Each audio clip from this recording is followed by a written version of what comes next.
when you think about the two in the canoe, so many people are in that canoe with somebody else and they're flailing and have no idea where they're going or how to get there together. So our idea of meaningful partnership is that quiet, peaceful lake, two in a canoe, paddling together towards a common goal. Welcome to the My Future Business Show, where we get you in front of your best audience and keep you there. Not only are we interviewing the biggest names in business to help you become even more successful, we're inviting you to book your spot on the show to help you grow your business. So at the end of the call, make sure you fill in the interview application form at myfuturebusiness.com/interviews.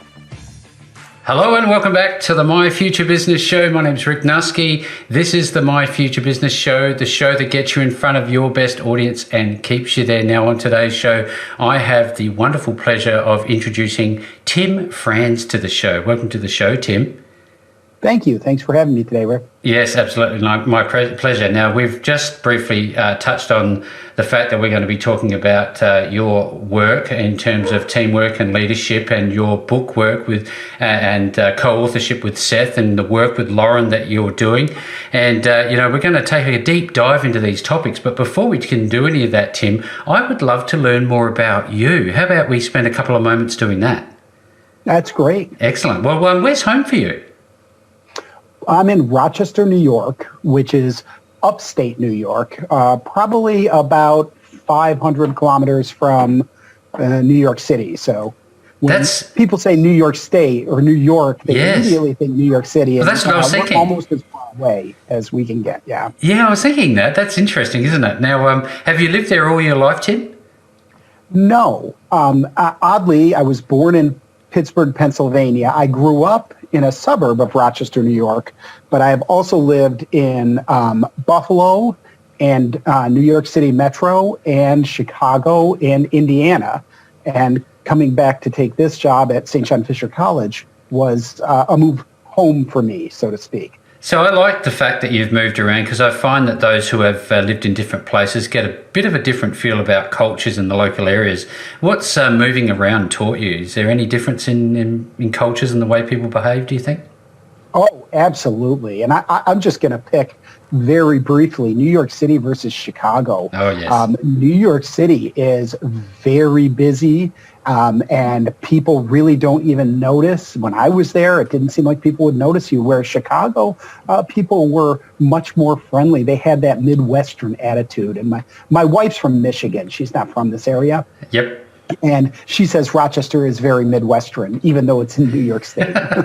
So tell me, you touched on growing up earlier. Where was it that you grew up, and what can you remember of that time? Well, I grew up in a suburb of Rochester. It was Webster, New York, so a different suburb than I live in now. And it was a much smaller community than it's grown to be, this whole area. Rochester, New York, it's really become a major metropolitan area in New York State. And so it's changed dramatically. I said, this is embarrassing, but I told my mother years ago, and she has since died, but I told her years ago that I would never move back to Rochester, New York, and here I am back and loving the area. I like to be outdoors, and there's a lot to do outdoors here. Well, I was going to ask you about that. What are the things that you enjoy doing? What sort of hobbies and sports? What do you get into? Well, I love to mountain bike and ski. I'm a member of National Ski Patrol. Very nice. At a local ski resort, and I'm actually part of National Ski Patrol in the summer for mountain biking. Last night I was out on our sailboat on Lake Ontario, one of the Great Lakes, and you can't see across it. It's a large lake. So I like to be outdoors, hike, bike, ski, be on the kayak or the sailboat. So that's really what I like the most. Because that was going to be another question, is what drew you back to the place? I mean, there must have been something that stuck out for you. Clearly it's the environment. Yes, it's really that there's so much to do in this area. And family, part of my family is still around here. So came back for family and also really like the area. A lot of people complain about the snow, but I love snow. No, I love snow too, absolutely. Now, we've been touching a little bit on, family and those around you. It's always really interesting to find out from my guests, who are the people in your life that have helped shape you into the man that you've become today, do you think? Oh, absolutely, my parents. I still have a great relationship with my father. He is in many ways my hero. I mean, that I think is an overused statement, but he really, he is the kind of person that I always wanted to become. He still is such a wonderful and kind person. So, and both my parents. I had a great relationship with my mom too. But like I said, yeah, no, I understand. So, Tim, are you a pet lover? I am. Very we have good. a dog and 2 cats. So all of our pets are 13. Oh, wow. Now, you know, Tim, that the show wouldn't be complete unless you shared their names with us. What are their names? So we have we have a Vizsla, Hungarian Pointer. His name is Charlie. Yes. And then, I hope you get the reference, but our cats are Calvin and Hobbes. And Hobbes, of course, is the orange tiger. Of course. Now, Tim, you are very educated. You've spent a lot of time, in the university sector and doing the work that you've done to get to the heights that you are. I think, for the sake of context, we'll talk a little bit about your educational background. But prior to that, I just want to know, given how much you do know and what you've learnt along the way, is ongoing education important for you, do you think? Oh, absolutely. And you talked about my co-author, Seth, and I am going to give a little quote from him that I embraced years ago. I've known Seth and Lauren, my other co-author, for years. Yes, and we'll talk about her in a moment. Seth, he said years ago to me, and I love this quote, he calls them silver bullets, his consulting little snippets. Yes. But he said, with no reflection, there's no learning. With no learning, there's no change. With no change, we stagnate and fail. And I really think about that in terms of lifelong learning and lifelong reflection, thinking about what we know, what we can take on that's new, and how we can figure out what we don't know yet and get that information that we need. I reckon I could fill a warehouse with the things I don't know rather than the things that I do. That's for sure and certain. Now, I think you could explain this better than I could, Tim. Would you mind sharing a little bit about your educational background? Sure. I went to college at one of the state universities in New York. There's quite a few of them. I went to the college at Oneonta. And then immediately afterwards, I got my master's in psychology from the University at Buffalo, another one of the universities in New York State. Then I worked in management consulting in and around New York City, and then later in Chicago for over 5 years. Mm-hmm. And that is really what has flavored how I think about my academic work. So after 5 years in consulting, I went back and got my doctoral degree in social and organizational psychology from the University of Illinois in Chicago. And then I've been working in 2 different universities since then. Wow, that's incredible. Thank you for sharing. It's just wonderful. Some of the talent that we have on this show just blows my mind, and you're certainly adding to that. So thank you very much. Now, I wonder, there's a very important question I've not yet asked you. What sort of music do you enjoy? Oh, I am stuck in late 80s new wave and punk. Oh, excellent. Wow. College days.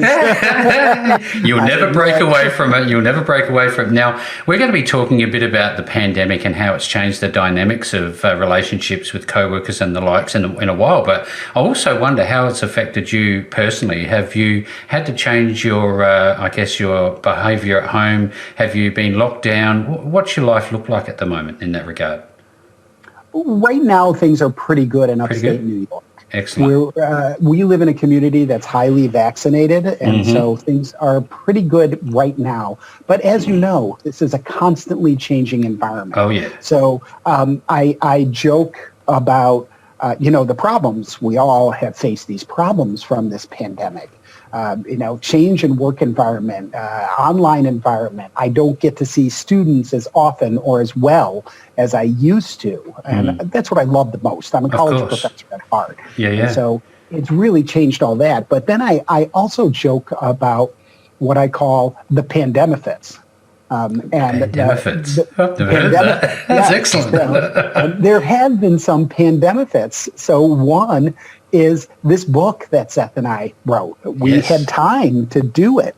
And another pandemifit is if you had asked me 3 years ago to jump on Zoom at, here in upstate New York, it's the evening. And in the evening, I'd be like, oh, I'm going to worry about this. What camera do I have? What sound system? Now I have multiple cameras, multiple sound systems, multiple monitors. So there have been some pandemifits from this. It's changed the way we do work for good and bad. So as a teams person and team development, it's really changed the way we work in teams. And again, for the positive and the negative. So I wonder, I know that you've had a fair amount of time to have downtime, but there are people that work in businesses, they're, all about getting the job done, and they spend an inordinate number of hours doing their jobs. What do you say to those who try to burn the candle at both ends? Do you think downtime is important? How do you do it? Oh, absolutely. Downtime is important. And I think this pandemic, at the start especially, people were giving 110% all the time. And people are burning out. I assume you see this down there, but people are burning out at work. Absolutely. Because they're not taking that downtime. And it is hard. It does change the environment. And it does create this background stressor that we all have to deal with. I mean, I said earlier when you asked what I do, well, I'm a volunteer first responder for State Patrol. And, it's changed the way we have to work with people who are injured out there and how we have to think about the situations that we're putting ourselves in. And that's only my volunteer work. I can't imagine being somebody who's working like friends of mine who work on floors in the hospital, the COVID floors. And they're really getting burned out by what's going on. It's just this never-ending time where they're having to deal with the front line of this pandemic. They are absolute soldiers out there serving the community worldwide, and they are a blessing to us. They are our angels. Now, I know, we talk about risk. They're certainly exposed to risk. Your volunteer work, you'd be exposed to risk. But from a corporate perspective, love to talk about risk in that sort of situation. What do you say to people that are risk averse? Do you think that there's a spot for them to be effective? Oh, I absolutely. I think it's harder for people who are risk averse in this kind of environment. Absolutely. But I'm going to go back to that pandemic. It's some people who are risk averse have found new ways to go about doing things that is really effective. I think there are people who I think about people, there are people I know who have very high anxiety and are risk averse, and it's been difficult for them. I know here in the U.S., mental health counseling services have been, the need for them has been skyrocketing because people are so concerned about this level of risk that they're dealing with all the time. Absolutely.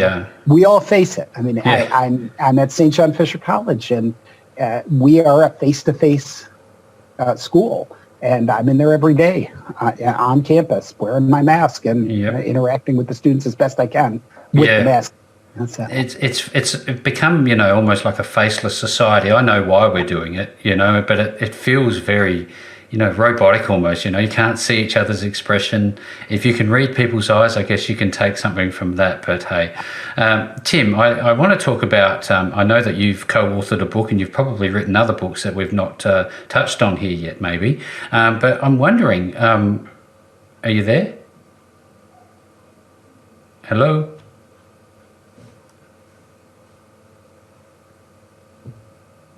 Hello? Yep, I'm here. Hello? Are you still? I've lost your video. Can you turn your video back on? I turned my video off because we were having a No, I don't know what we got strong connection here. Sometimes it happens with Zoom, but anyway, given that you've spent time writing this wonderful book, Meaningful Partnerships at Work, I'm wondering, do you have much time for books, and what do you read or listen to if you do? Well, I don't actually listen to books. My wife loves to listen to books, and I just can't. Can't do it. I get lost. I don't pay attention. Adult ADHD. I've learned as an adult, and so I can't listen to books. But I read a wide variety of books. I'm in a book club with some friends of mine. Excellent. And, it's great because I read things that I would never have read.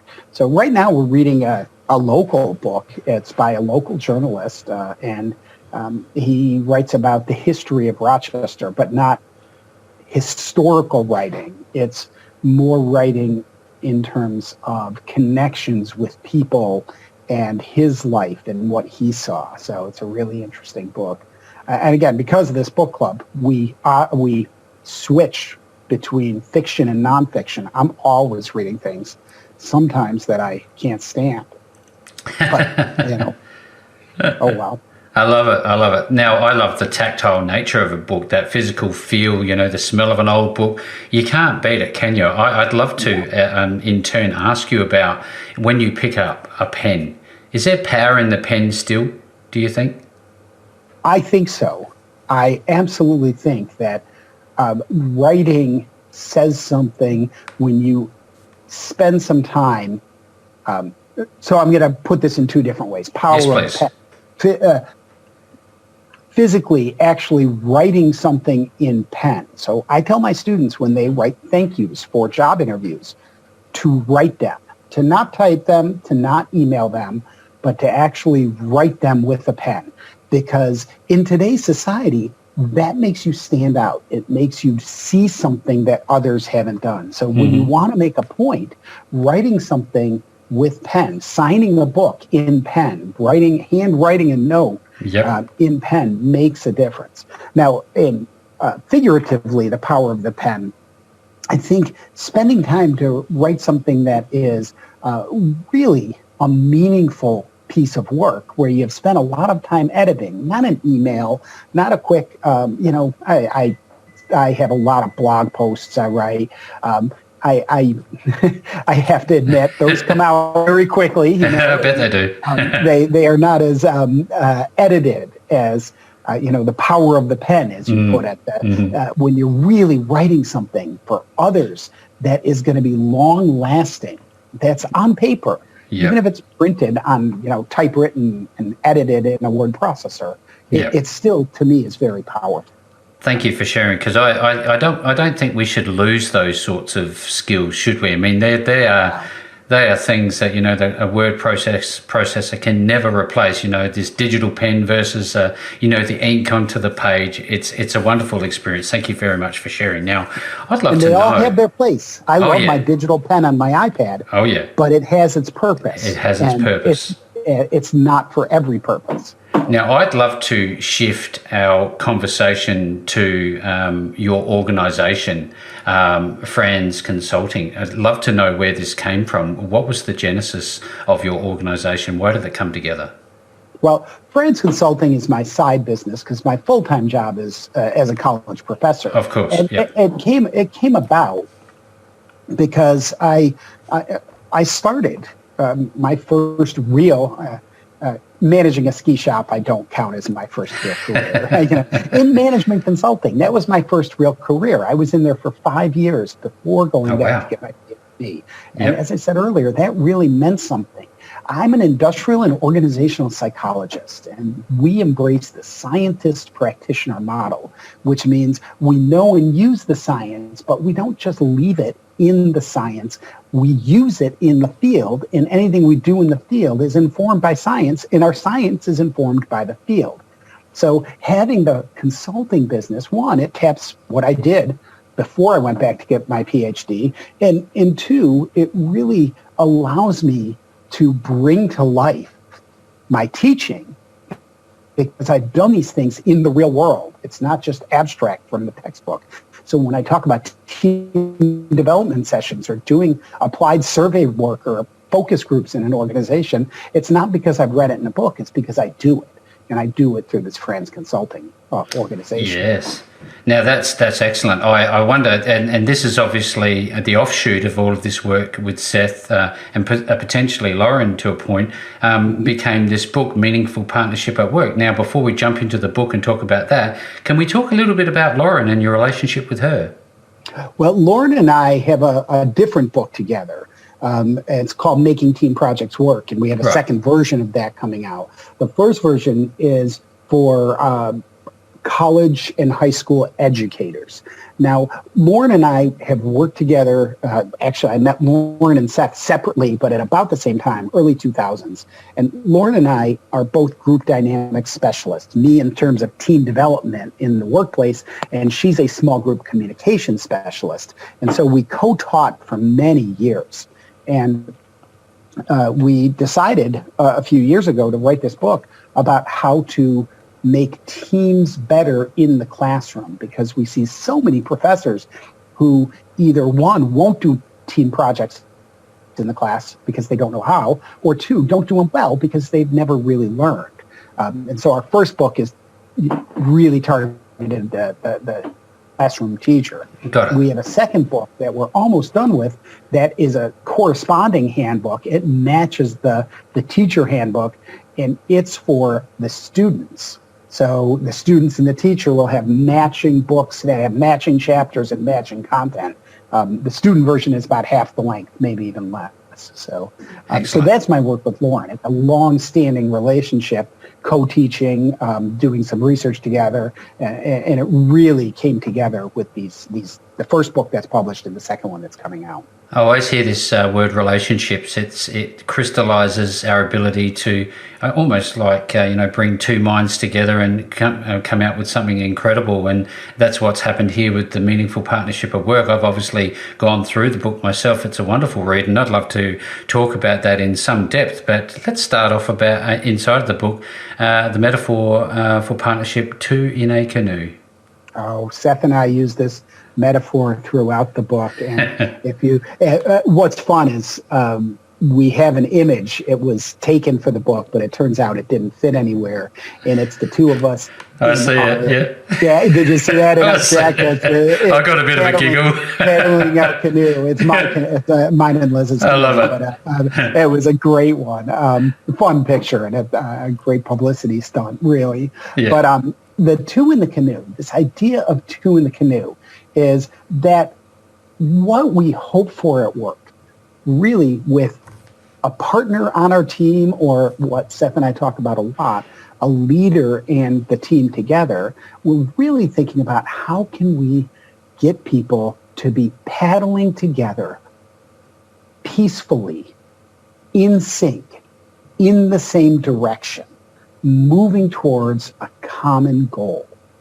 That's the idea of two in a canoe. And when I think about canoeing, when things are going well, when I have a good partner in the canoe, when I'm with my wife Liz and we're paddling along a quiet lake, we're just moving that canoe silently forward together without a lot of communication, because we've spent a lot of time figuring out how to do that together. We know what each other is going to do. We have these clear expectations about how to act to get to this common place. Now, I've also been in a canoe with people who don't know what they're doing. Oh. And people are switching the canoe around and the canoe's tipping. And when you think about that workplace, that's what so many people live in. More than half of people out there are not really satisfied at work. And so when you think about the two in the canoe, so many people are in that canoe with somebody else and they're flailing and have no idea where they're going or how to get there together. So our idea of meaningful partnership is that quiet, peaceful lake, two in a canoe, paddling together towards a common goal. That's a great explanation. I can recall myself in a canoe and just seamlessly gliding across the glass and how easy it was. And it's just such a great example of what you can think about if you're in a workplace and you are struggling. You think, is this rough water? Am I in the rapids here? Where do I want to be? And I think the Meaningful Partnership at Work book is going to help clarify that. Now, inside of this wonderful book, Tim, you talk about a workplace covenant. What is that?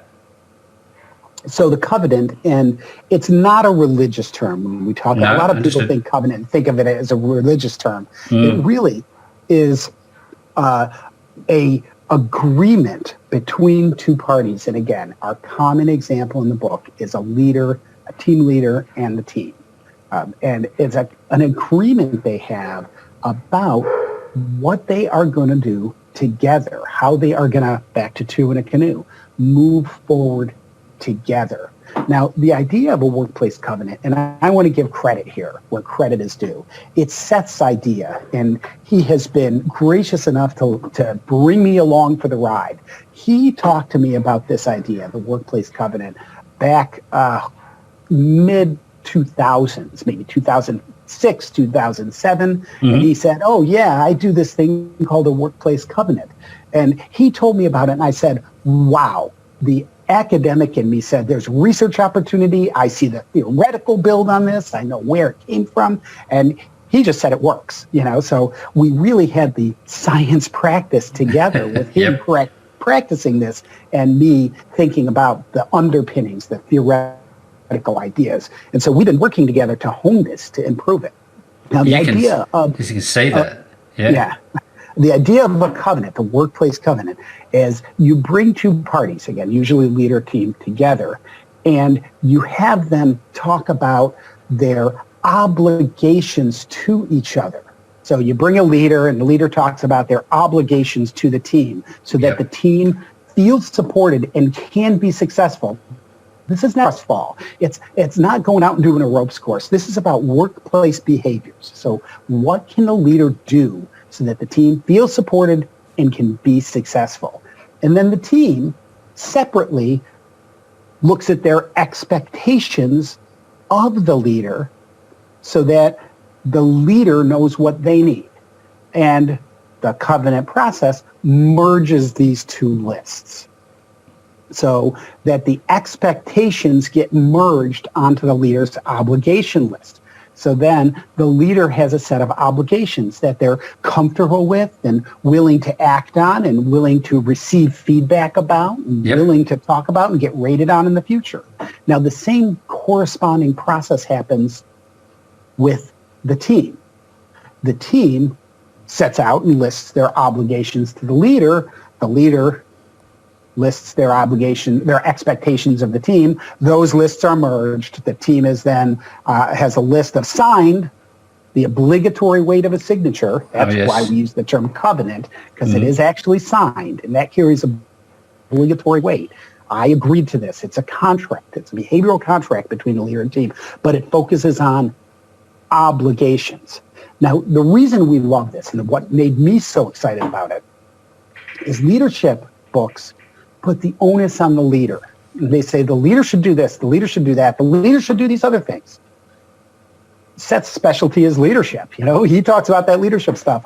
My specialty is team development. And the team development literature says the team should do this, the team should do that, the team should do the other thing. Well, this gets at the space in between. It's not a leadership book.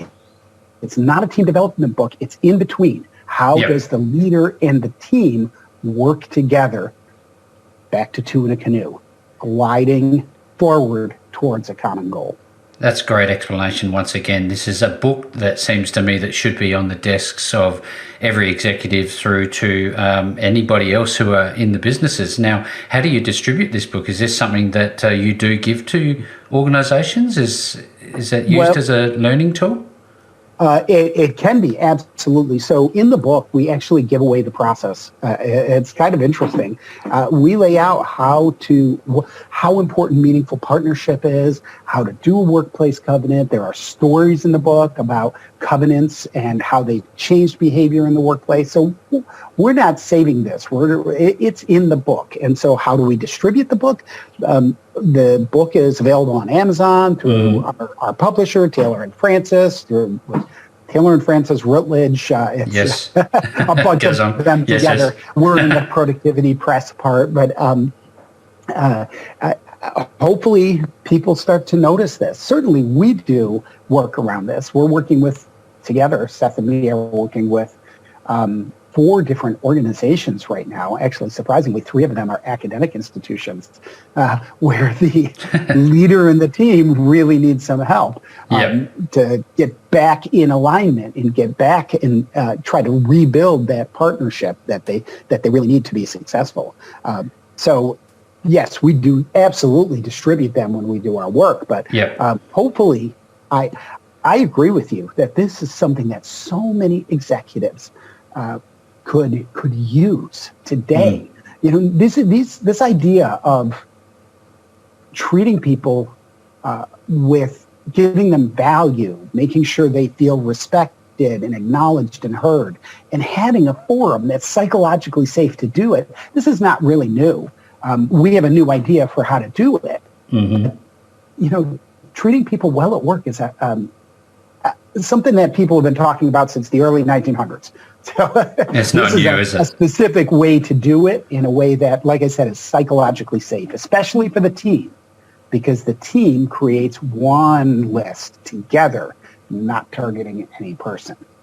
Now, I'm interested. Obviously, we've talked about being able to find the book on Amazon. Now, if anybody wants to learn more about you or connect with you, where else are they going to be able to find you, Tim?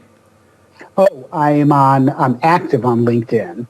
Very active on LinkedIn. I try to get out a blog post or an article each week. I'm on Twitter, but I don't do anything with that.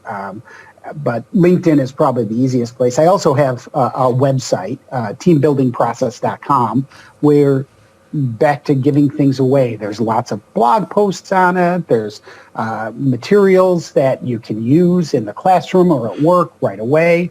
So my website and LinkedIn are really the 2 best places. One of the joys of being a college professor is my email is public out there. So tfranz@sjfc.edu. It's everybody can get it. Yeah. Absolutely. Thanks again, Tim. Now, that website is teambuildingprocess.com, and to find the book, which is Meaningful Partnerships at Work, just go to Amazon. No matter where you see or listen to this call, which has been wonderful, might I say, Tim, you will find the links back to Tim and Seth and Lauren and all the work that's going on around this wonderful group of individuals. And with that being said, Tim, thank you so very much for joining me on the My Future Business show today. Thanks for having me. I really appreciate it. Thanks for joining us today. If you enjoyed the call, then make sure to subscribe, leave a comment, share us with your friends, and book your spot on the show at myfuturebusiness.com/interviews. And if you're looking for solutions that will help grow your business, then visit myfuturebusiness.com/shop.